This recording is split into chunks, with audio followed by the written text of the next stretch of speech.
After the pandemic hit, countries have authorized the citizens to wear masks. While they're not an absolute way to keep the virus from entering your body, they're cheap and some of them can be reused. The most popular way in doing so is to wash them with soap thoroughly in hot water for 20 seconds so it destroys the bacteria that resides there. But what if there was another way? Hello viewers! If you could have guessed by the title or by the description of the video, I'm going to test out and see whether or not a mask has bacteria on it after boiling it. I'm going to be using this mask that I wear during classes, so I wore it for roughly 2 hours, give or take, and I have a petri dish, which unfortunately has been contaminated a little bit, but I'm pretty sure that we can just remove it and continue with our experiment.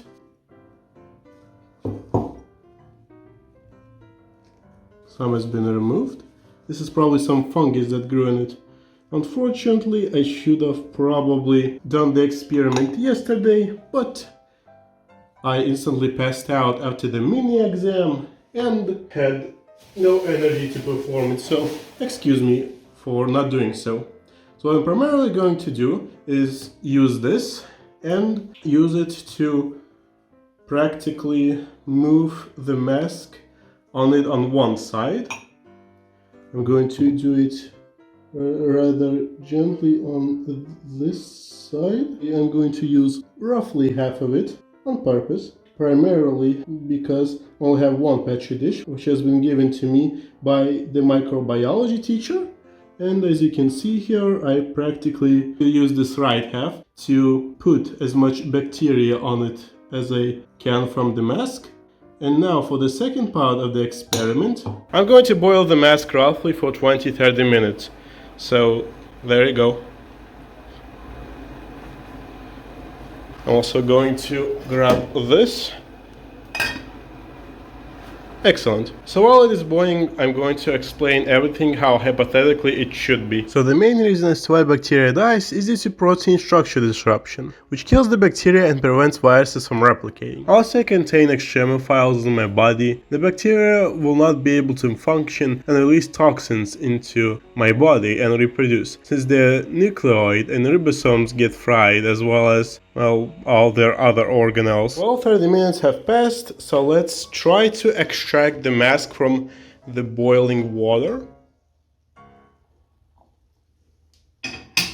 Alright, we have removed that, which is already a pretty good start. I'm going to use my trusty old pencil to extract it like this, instead of using my hands, for very good reason. I'm going to wait for all the water to be removed, and I'm gonna wait for it to cool down a little bit. Probably because I don't really want to be grabbing a very hot mask with my hands and potentially burning them. Alright, so I assume it's cold enough for me to wield now. So I'm going to bring it back to the table with the petri dish. Right, I'm back here once again. So as you can see here, on one side of the mask there's some white stuff here, which I assume is primarily dead skin cells. That's definitely not bacteria there, you guys. What I'm going to do is carefully put this here. Alright. Also going to put mask on the other side into here.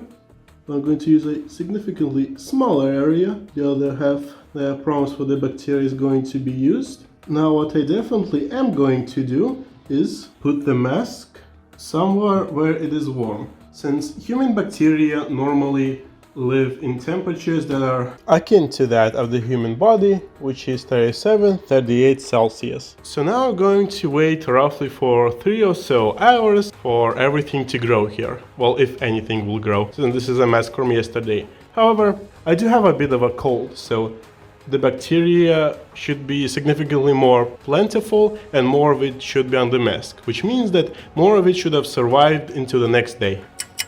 Update, 1 hour has passed. The roof is even more moist and significantly more foggy, but I do not see any bacterial growth from either sides, and that's it. 2 hours have passed and still nothing here that I can see. However, there seem to be some white spots here on the ceiling, which is probably the fungus that grew here and I had to remove So I guess I'll just probably go to bed now as it is late and see in the morning if anything new has appeared here.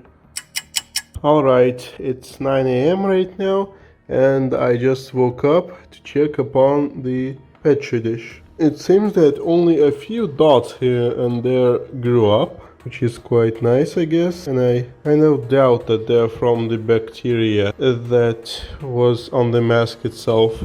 So out of curiosity, I'm going to open the petri dish. Obviously, I'm going to put my mask on right now for safety reasons. And well, it does not seem like any bacteria grew here. I assume the thing that grew over here is the friggin' fungus. I mean, I don't think you can see it, but very tough to see. Yeah, there it is. In all honesty, I take everything back. I waited for 5 more hours after morning, and seems that a fair bit of bacteria started growing on the bacterial food.